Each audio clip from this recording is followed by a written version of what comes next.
ఈ ఉస్మానియా యూనివర్సిటీ 4వ తరగతో 3వ తరగతో లేకపోతే 2వ తరగతో లేకపోతే గ్రూప్ 1 ఆఫీసర్లను ఉత్పత్తి చేయడానికి కాదు, ఈ తెలంగాణ సమాజాన్ని పునర్నిర్మించడానికి అవసరమైన మేధా సంపత్తిని ఈ ఉస్మానియా యూనివర్సిటీ నుంచి మేము ఆశిస్తున్నాం. అందుకే ఇవాళ మిత్రులారా 21 సంవత్సరాలలో ఐఏఎస్లు ఐపీఎస్లై జిల్లా అధికారులుగా పరిపాలన సాగిస్తున్న ఈ సందర్భంలో ఒకనాడు రాజ్యాంగం రాసుకున్నప్పుడు డాక్టర్ బాబాసాహెబ్ అంబేద్కర్ గారు 21 సంవత్సరాల ఓటు హక్కునిచ్చి 25 సంవత్సరాలు శాసనసభ ఎన్నికల్లో పోటీ చేయడానికి ఒక అర్హత పెట్టారు. ఈరోజు మీ అందరి సమక్షంలో ఈ ఉస్మానియా యూనివర్సిటీ నుంచి ఒక కార్యాచరణగా ఒక ఉద్యమంగా ఆలోచన చేయండి. ఓటు హక్కు రాజీవ్ గాంధీ గారు 18 సంవత్సరాలకు తగ్గించినప్పుడు ఐఏఎస్ ఐపీఎస్లు 21 సంవత్సరాలు నిండిన వాళ్ళు ఈరోజు పరిపాలన సాగిస్తుంటే శాసనసభలో 21 సంవత్సరాలు నిండిన యువకులు ఎందుకు ఎమ్మెల్యేలుగా ఉండకూడదో ఒకసారి ఆలోచన చేయండి. యువ నాయకత్వం ఈ దేశానికి అవసరం ఉన్నది. ఇవాళ ఈ దేశంలో ముఖ్యంగా తెలంగాణ రాష్ట్రంలో 18 సంవత్సరాలు పైబడి 35 సంవత్సరాల లోపల ఉన్న జనాభా 65%. ఇదే దేశం యొక్క సంపద. ఈ యువ సంపద, ఈ యువ మేధస్సు ప్రపంచ దేశాలకు ఎగుమతి అయి ఇవాళ అమెరికా సింగపూర్లను అత్యంత ధనిక దేశంగా రాణించడానికి మన వాళ్ళ శ్రమ ఉన్నది, మన వాళ్ళ చెమట ఉన్నది.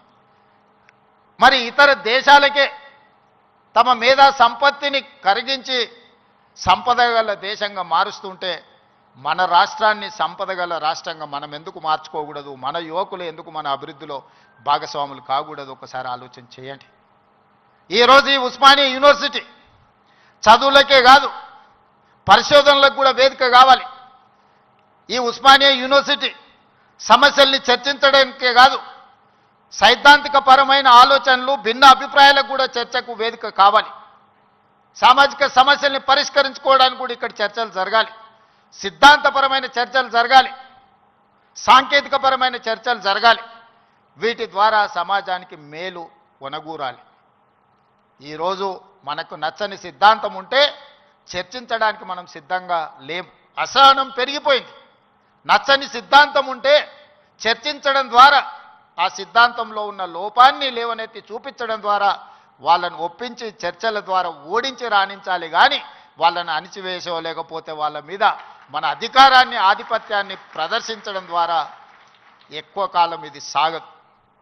అందుకే ఈరోజు తెలంగాణ రాష్ట్రంలో 2వ ముఖ్యమంత్రిగా నేను బాధ్యత చేపట్టిన తర్వాత పొట్టి శ్రీరాములు యూనివర్సిటీగా ఉన్న తెలుగు యూనివర్సిటీకి ఆనాడు పాత్రికేయ సంపాదకుడుగా మేధావిగా నిజాం రజాకర్ల నుంచి విముక్తి కలిగించిన పోరాటంలో పాల్గొన్న సురవరం ప్రతాప్ రెడ్డి గారి పేరును తెలుగు యూనివర్సిటీకి మనం పేరు పెట్టుకోవడం జరిగింది. మన స్ఫూర్తి ప్రదాతలు వాళ్ళు. IIHT Indian institute of handloom టెక్నాలజీకి కొండా లక్ష్మణ్ బాపూజీ గారి పేరు పెట్టుకున్నాం మనం. మహిళా యూనివర్సిటీ తెలంగాణలో ఉన్న ఏకైక మహిళా యూనివర్సిటీ. ఆ మహిళా యూనివర్సిటీకి ఆనాడు ఘడీలకు, దొరలకు, జమీందారులకు వ్యతిరేకంగా, రజాకర్లకు వ్యతిరేకంగా నిటారుగా నిలబడి కొట్లాడిన చాకలి ఐలమ్మ పేరు వీరనారి చాకలి ఐలమ్మ యూనివర్సిటీగా ఈరోజు కోటి ఉమెన్స్ కాలేజీని ఒక యూనివర్సిటీగా తీర్చిదిద్ది పోరాటానికి స్ఫూర్తినిచ్చిన వీరనారి చాకలి ఐలమ్మ పేరు ఈరోజు మనం పెట్టుకోవడం జరిగింది. ఇవన్నీ ఎందుకు? ఇవన్నీ మనకి స్ఫూర్తిని నింపడానికి, మనలో పోరాట పటిమను పెంచడానికి. ఆనాడు తెలంగాణ యువత సమస్యల మీద పోరాటం చేసే చైతన్య పరులుగా ఉన్నారు. కానీ ఈనాడు ముఖ్యమంత్రిగా నాకు అందుతున్న సమాచారం తెలంగాణ ప్రాంతంలో జరుగుతున్న పరిణామాలు మానసిక వేదనకు గురి చేసే పరిస్థితి ఉన్నది.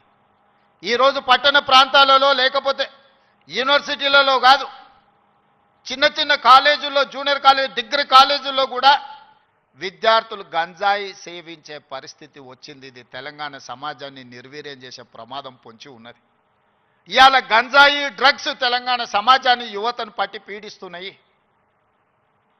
ఇవాళ సిద్ధాంతపరమైన పోరాటాలు లేకపోతే సామాజిక చైతన్యానికి సంబంధించిన ఉద్యమాలు లేకపోవడం వల్ల ఈరోజు ఈ విద్యార్థులు వ్యసనాల వైపు బానిసలు అవుతున్నారు. ఇది మనందరం ఇక్కడున్న మేధావులందరూ ఆలోచన చేయాలి, చర్చ చేయాలి.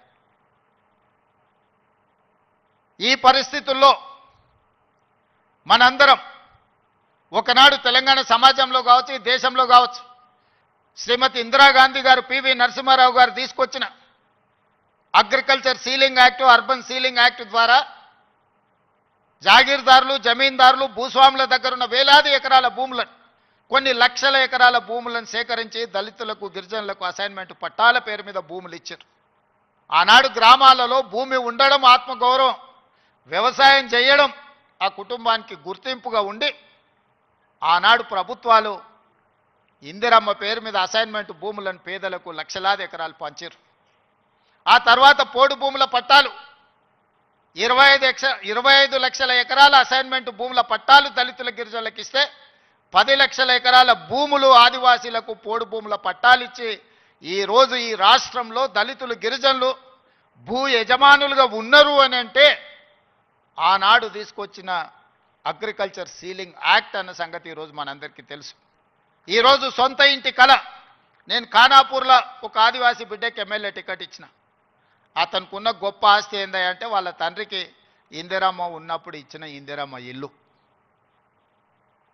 నేను అక్కడ నాగోబా జాతర దర్శించుకోవడానికి ఒక గిరిజన సాంప్రదాయానికి సంబంధించి గుడిని సందర్శించినప్పుడు చైతన్యం కలిగిన యువకుడుగా వాళ్ళందరినీ సమన్వయం చేస్తూ ఒక యువకుడు నాకు కనిపించింది.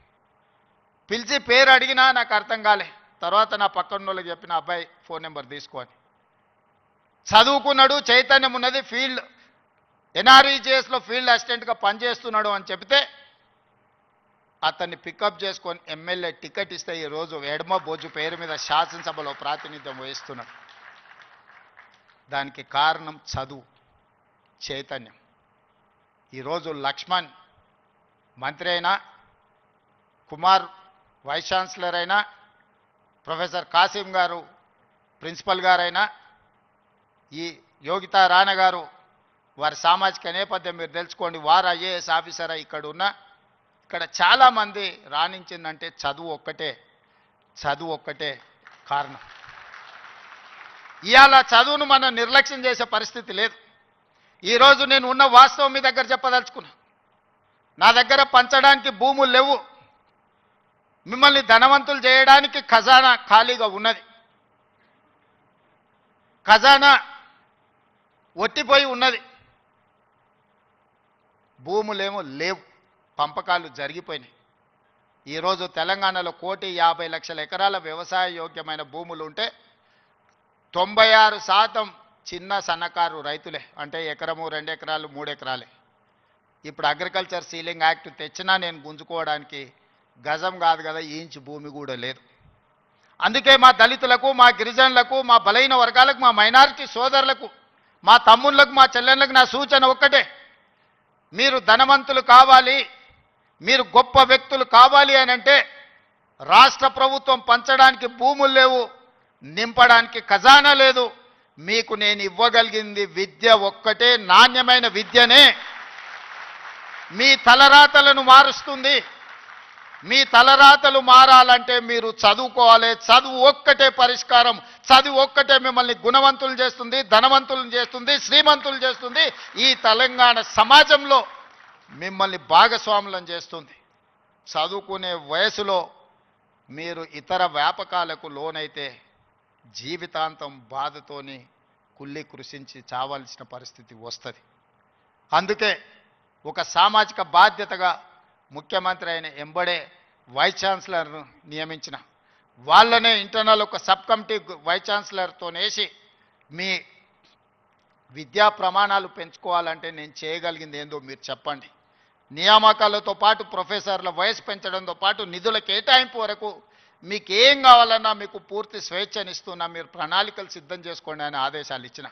ఇవాళ తెలంగాణ సమాజంలో సామాజిక న్యాయంతో వైస్ ఛాన్సలర్లు నియమించడం, చిన్న వివాదం లేకుండా, ఒక ఆరోపణ లేకుండా మొట్టమొదటిసారి తెలంగాణలో మనం వైస్ ఛాన్సలర్లను నియమించుకోగలిగింది. ఇవాళ పబ్లిక్ సర్వీస్ కమిషన్కి ఒక బలహీన వర్గాలకు సంబంధించిన బుర్రా వెంకటేశంని ఒక రెసిడెన్షియల్ స్కూల్లో, గవర్నమెంట్ హాస్టల్లో చదువుకున్న విద్యార్థి ఈరోజు పబ్లిక్ సర్వీస్ కమిషన్ చైర్మన్గా పనిచేస్తున్నాడు. వీళ్ళందరికీ ఒక చైతన్యం ఉంది, సామాజిక బాధ్యత ఉంది. కష్టాలు చూసి వచ్చారు. పేదరికం వాళ్ళ జీవితంలో ఒక భాగం. కొంతమందికి పేదరికం ఎక్స్కర్షన్. పేదరికం ఎట్లుంటుందో అంటే పట్టణం నుంచి పెద్ద బెంచ్ కార్ వేసుకొని పోయి చూసి పేదరికం ఓహో ఇట్లుంటుందా అని చూసి వచ్చే ఎక్స్కర్షన్ కొంతమంది పెద్దోళ్ళకు. కానీ ఆ పేదరికంలోనే పుట్టి ఆ పేదరికాన్ని అనుభవించి ఆ పేదరికంలో నుంచే అభివృద్ధి పదం వైపు నడిచిన వాళ్ళు ఈరోజు తెలంగాణ రాష్ట్రాన్ని నడుపుతున్నారు. పేదరికం అంటే మాకు కొత్త కాదు, పేదరికం మాకు చుట్టం కాదు, పేదరికం మా జీవన విధానంలో ఒక భాగం. మేము ఆ పేదరికాన్ని చూసి వచ్చినాం. ఆ పేదరికాన్ని పారద్రోలడం మాకంటే ఎక్కువ ఎవరికి తెలియదు. ఎవరి మీద మనం ఆధారపడాల్సిన పని లేదు. అన్ని శక్తియుక్తులు, తెలివితేటలు, అధికారం నిర్ణయించే శక్తి మన దగ్గర ఉంది. మరి మీరు ఎందుకు దీన్ని ఉపయోగించుకోరని నేను అడుగుతున్నాను.